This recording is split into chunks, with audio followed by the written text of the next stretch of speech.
had to make something, and so he didn't have much time. Graham jumped in the shower, and then afterwards he went outside to the large garden behind his house. Graham had planted this garden with his mom, whose name was Kay. Normally, Kay lived with him at the house, but she was working on an organic farming project in the remote forests of Indonesia. Like his mom, Graham preferred an organic and holistic lifestyle and loved growing his own food. He even practiced herbal medicine like his mom and wanted to be a healer someday. And Graham just loved to share the fruits and veggies from the garden. So he harvested a few bunches of kale, then threw together a salad, and dashed off to the Christmas Eve dinner party. Graham would spend the evening laughing and celebrating the holiday with friends, and then when he got home and climbed into bed, he felt great. The next morning, though, on Christmas Day, Graham woke up with a splitting headache, even though he had not drunk any alcohol at the party the night before. He lay in bed without moving for a few minutes, and slowly the throbbing subsided.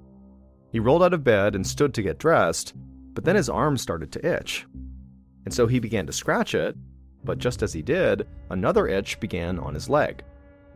Soon, Graham felt itchy all over his body, but when he checked the spots that itched, there was no visible rash of any kind on his skin.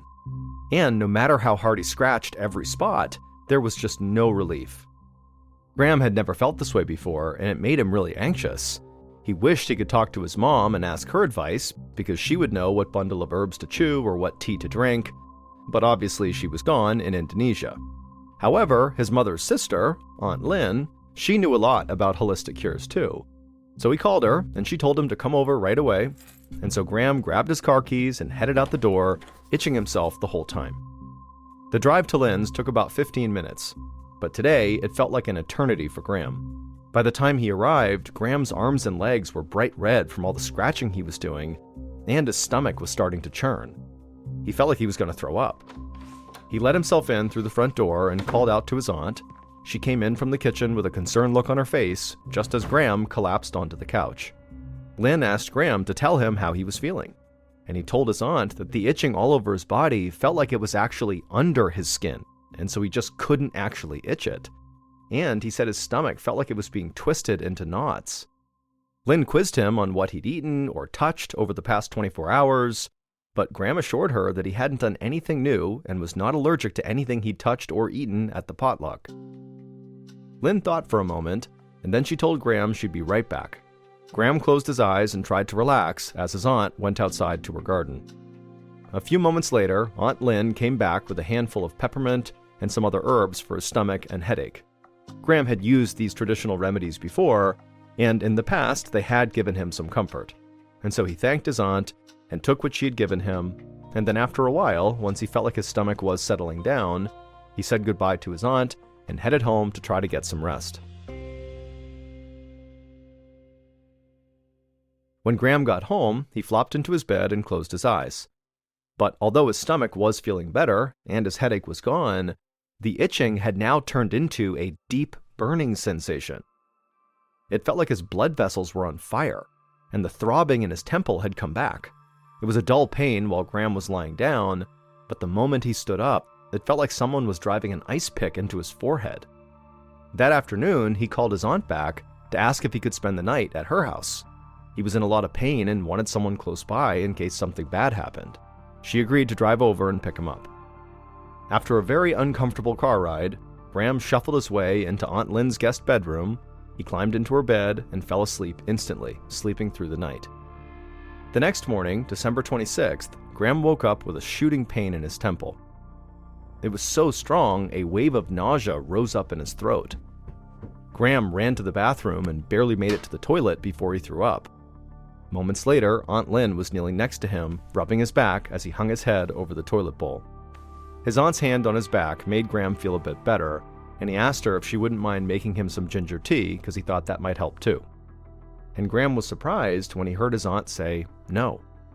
And then he felt his aunt pat his back one more time before she stood up and told him that as much as she and the rest of their family believed in these traditional remedies, it was now time to go to the hospital.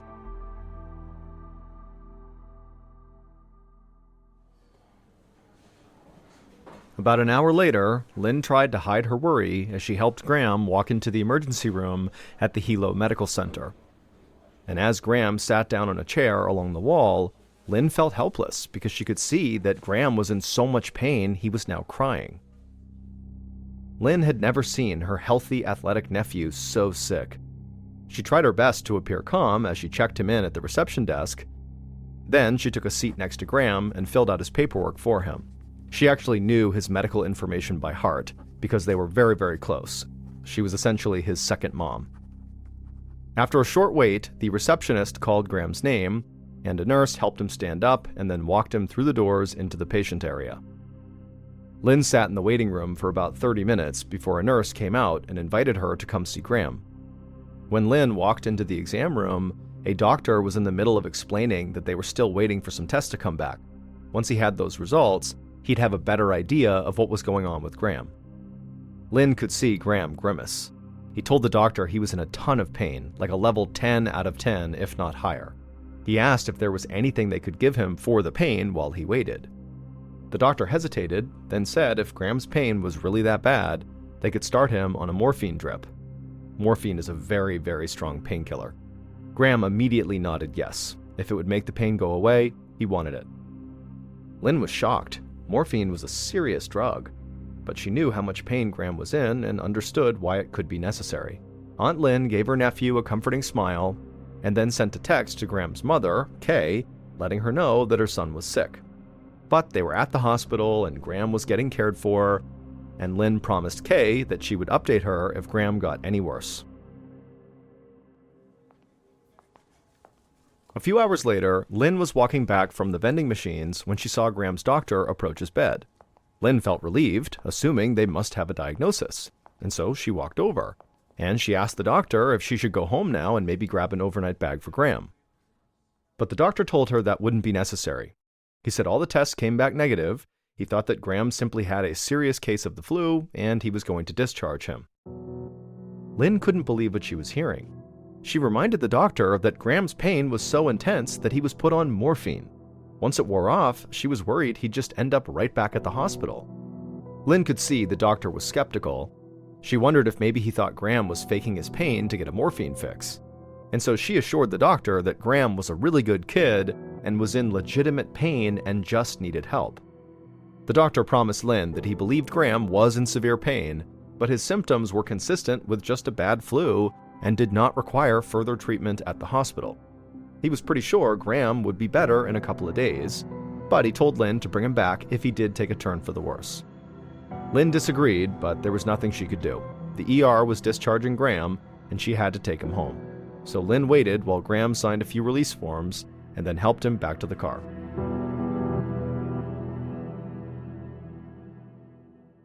Once they were back at her house, Lynn helped Graham ease onto the couch, and then she handed him the TV remote. Then she threw his favorite blanket over him and made him the ginger tea he'd asked for earlier. Then she watched with worry as Graham barely sipped his tea and then complained that his head was still hurting and that his arms were starting to itch a little bit. Lynn had no idea what was wrong with her nephew, but she was pretty sure that Graham was suffering from something that was far more serious than the flu, and whatever it was, holistic remedies might not be enough to cure it. She just hoped that he would start to feel better overnight. But the next morning, when Lynn woke up, she heard Graham crying out for help from the guest bathroom. Lynn ran to the bathroom and knocked on the door and asked what was wrong, and from the other side of the door, Graham said that his bladder felt really full, but he couldn't urinate. Then, in a more quiet voice, Graham said he felt like he was dying. Lynn knew that Graham was right to be worried. If he couldn't relieve himself, his bladder could literally burst. A ruptured bladder can lead to blood infection, kidney failure, and even death. And so Lynn told Graham that they were getting back in the car, going back to the hospital, and they were not going to leave until Graham got the help he needed. When they arrived at the hospital, Lynn helped Graham to crawl out of the back seat where he had been lying. Then he leaned on her as he hobbled towards the sliding glass double doors that led to the emergency room. As they got closer, a nurse noticed them and ran toward them with a wheelchair. Graham was very grateful as the nurse helped him sit down, and right away he kind of slumped over in the chair. The nurse asked what was going on, and as Graham cradled his aching head, Lynn explained that her nephew was no longer able to urinate. Graham could feel the nurse speed up as she pushed him inside. Minutes later, an ER doctor explained to him that they needed to put in a catheter to relieve the pressure on his bladder. From there, they'd admit him to the hospital for treatment.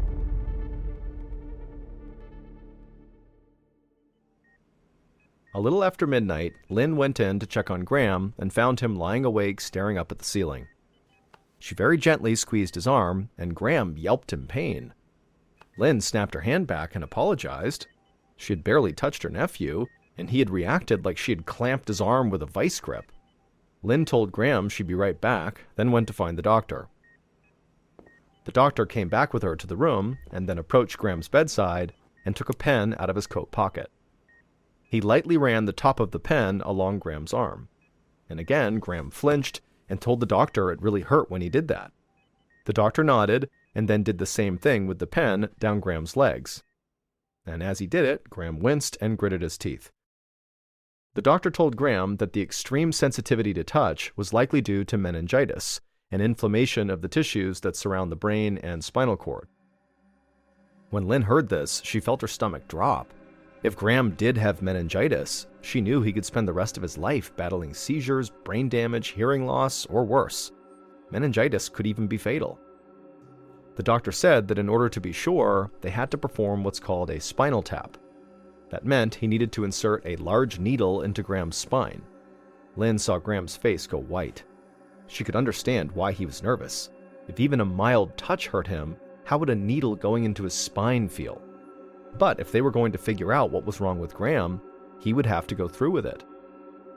Once the anesthetic was working on Graham, the doctor carefully inserted the needle in between two of Graham's vertebrae. Lynn squeezed her nephew's hand as the doctor then pulled back on the syringe and filled it with Graham's spinal fluid. After the doctor had pulled the needle out of Graham's spine, Graham relaxed and let out a sigh of relief. Lynn put on a brave face for her nephew. She was glad the procedure was over, but she had a sneaking suspicion that Graham's struggle was only just beginning.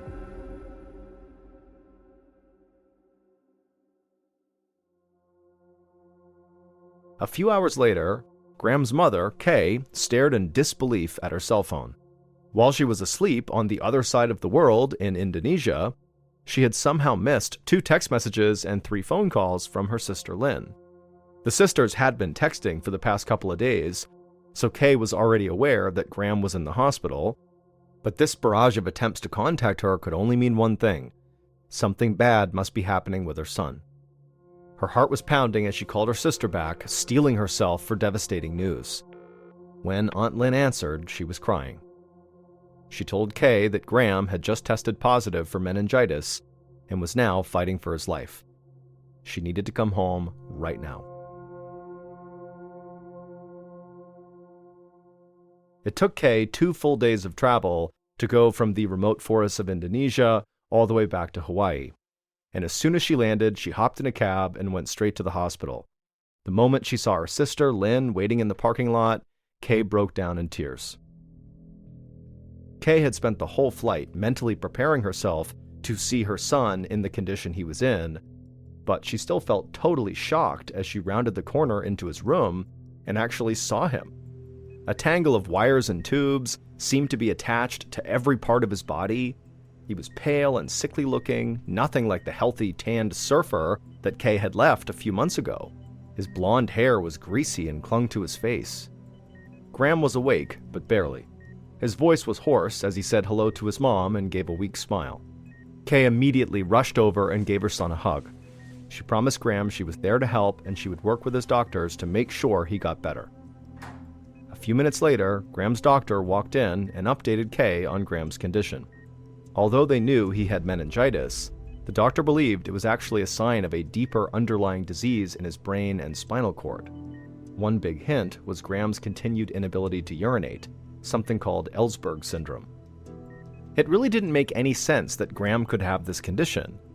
Ellsberg syndrome is most often caused by West Nile disease, a mosquito-borne illness that has never been detected in Hawaii, and Graham had never tested positive for West Nile disease. But at least doctors could test for West Nile, which causes swelling in the brain.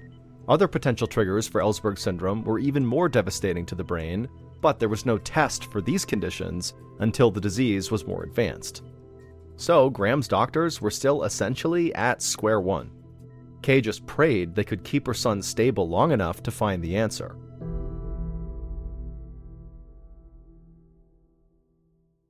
On the morning of January 12th, almost 3 weeks after Graham first got sick, Kay nodded off in the chair at the foot of her son's hospital bed.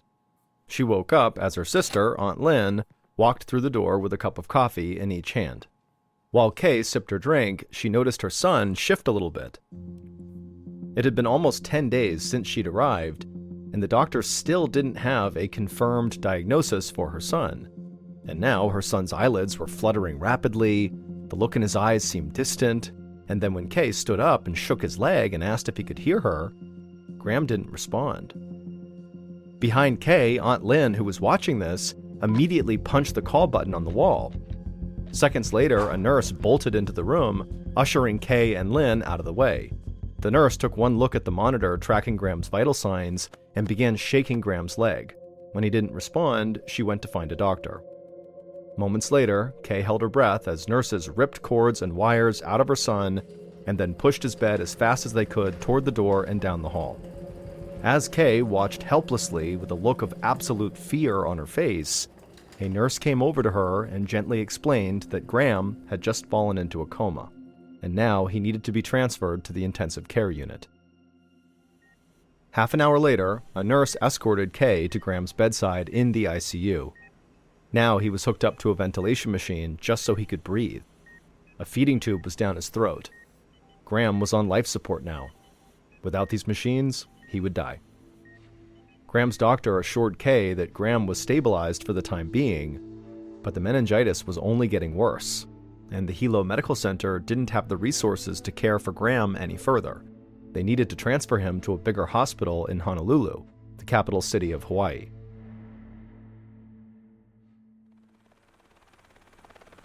The medevac chopper was ready for Graham later that morning, and Kay, who was inside the chopper as well, placed a hand on her son as he lay on his stretcher, and then she watched as the helicopter lifted off the ground, and the ground below her gave way to a clear blue ocean. A short time later, Kay and Graham landed at the hospital in Honolulu, and Graham was quickly whisked away to the ICU at that hospital. By late afternoon, Kay once again watched helplessly as medical staff huddled around her gravely ill son, going over notes and trying to talk about what this could be. That night, Kay made her way to the nearby hotel that one of the nurses had recommended. But when she laid down to sleep, every time she closed her eyes, all she could see was her son lying unconscious in his hospital bed. Then she thought of the long list of drugs the doctor had prescribed for Graham, all names she couldn't remember or even begin to pronounce. They would regulate Graham's heartbeat and blood pressure and keep his organs from failing, and she knew these drugs were vital to Graham's survival. But they were also very hard on his body, putting him at risk for things like pneumonia, blood clots, and worse. And so, as Kay lay there in her hotel bed, unable to sleep, she thought to herself that she just had to find some way to help her son. She just could not sit on the sidelines anymore. And so the next morning, Kay walked into her son's room with a paper bag full of supplies. She took out a jar of noni juice, a tropical fruit with natural antioxidants, and after getting her son's doctor's permission, she fed Graham the noni through his stomach tube, hoping it would help his immune system fight off this mysterious disease. Then Kay grabbed a box of long steel pins. She lifted Graham's shirt and administered acupuncture all over Graham's stomach. Kay believed the acupuncture would protect Graham's organs, both from the disease and from any side effects of the various medications required to keep Graham alive. 2 days later, Kay moved around her son's bed, administering more acupuncture treatment, and all the while talking to him as though he could hear her. She fully believed Graham was getting better. She couldn't explain it, but it was like his presence was slowly refilling the room, and it was getting stronger and stronger with each passing day. Kay was certain that her traditional healing methods, combined with modern medicine, would help Graham's body heal.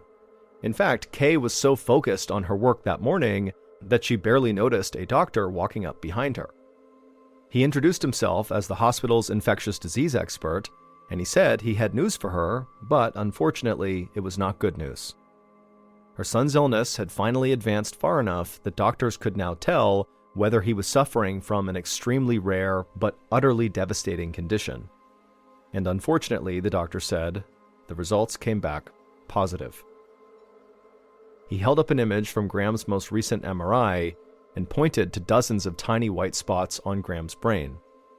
He told Kay that each one of those spots represented a microscopic hole in Graham's brain tissue that were created by parasites living in his head. The doctor explained that Graham's increasingly debilitating symptoms had been caused by these parasites, called roundworm larvae, as they burrowed inside of him. Kay was so caught off guard and horrified by what she was hearing that she could barely speak for a second, but then finally she just asked, how could this happen? The doctor explained that Graham's condition is extremely rare and can only happen under very specific circumstances. These roundworm larvae, these worms, grow in the lungs of rats and then are excreted alive through the rat's feces. And then sometimes a snail will crawl over those rat feces, and the snail will become infested with these roundworm larvae as well. And if a person accidentally were to eat that infected snail or its slime, the roundworm larva can enter that person's digestive system. The doctor said that the roundworm larvae had eaten their way through Graham's intestines and eventually made their way to Graham's brain, which is what made all those microscopic holes. But it wasn't the holes that were making Graham so sick. The roundworm larvae were dying once they reached Graham's brain, and their decaying bodies were infecting the brain tissue. The condition, the doctor said, was known as rat lungworm disease. The doctor told Kay that he was terribly sorry, but he did not see a path to recovery for her son. At best, Graham would live in a vegetative state. Although his body could live, his mind would be gone. He probably would not be able to do much more than open and close his eyes. At this, Kay actually just started shaking her head. This didn't make sense to her. She was certain that Graham could hear her when she spoke to him. He had smiled when she asked him questions, like he understood what she was saying. And through her tears, Kay told the doctor that she refused to give up on her son. Over the next few weeks, Graham's condition was up and down as his body fought off several dangerous infections. Kay trusted all the doctor's abilities, but she just felt like Western medicine alone would not actually be able to help Graham. And so, in between drug treatments to fight off the parasites in Graham's body, Kay gave her son supplements of herbs like spirulina, chlorella, and a Chinese herb called Xing Nao Wan. She had heard these treatments helped with nerve function, and she hoped they might allow Graham to recover faster. Kay also continued feeding her son noni juice and continued giving him acupuncture. And through all of Kay's treatments, her son's eyes would periodically open and close. But the doctors told Kay that it was just a reflex and not something he was doing consciously. Then, one day in March, Kay noticed that Graham's eyes became more animated. It seemed like they were focusing on her. Kay immediately pressed the call button, and soon Graham's doctor came in, and he confirmed that it did look like Graham was starting to wake up. Kay held her son's hand and encouraged him to make a noise, do something, make some sign that he was still there. For a while, the only sound Graham made was his labored breathing. But Kay kept at it, constantly asking her son to give some sign, and then kind of as a joke, she would say to her son, as his labored breathing continued, that he sounded like Darth Vader. And when she said that, Graham's eyes seemed to focus again, and he took what looked like a big deep breath, and then in a very weak voice he said, "Luke, I am your father." Kay almost screamed with excitement. Not only was her son awake, he could speak. She reached down to hug him, and amazingly, Graham hugged her back. The doctors who were watching this were just as amazed as Kay was. Kay liked to think that her treatments had helped support the vital work the doctors had done to keep her son alive. Together, they'd done everything in their power to give Graham's body a fighting chance against this parasite, and against all odds, he had overcome it. Within a few days, Graham was conscious enough for his mother to explain what had happened to him and how he had gotten this terrible disease from a snail. Graham asked how that could possibly be because he could not recall eating any snails, and his mother kind of shrugged and said, we may never know for sure how this happened. But she then told her son that most likely, on the night that he had that potluck dinner on Christmas Eve, when he harvested the kale, perhaps there was a snail on the kale that had this disease in it. When she said that, Graham's mouth fell open in shock. He thought back to that night and the bunches of kale he hastily gathered from their garden, and he'd been in such a rush to head out the door, he had forgotten to wash the kale. And so had there been an infected snail or infected snail slime on this kale, it's totally possible that Graham could have accidentally ingested it. Thankfully, nobody else at the potluck had gotten sick.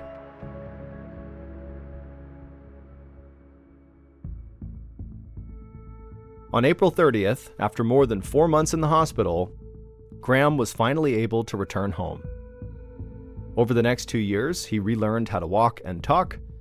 Today, he rides his bike to a local community college, where he's studying to become a physical therapist.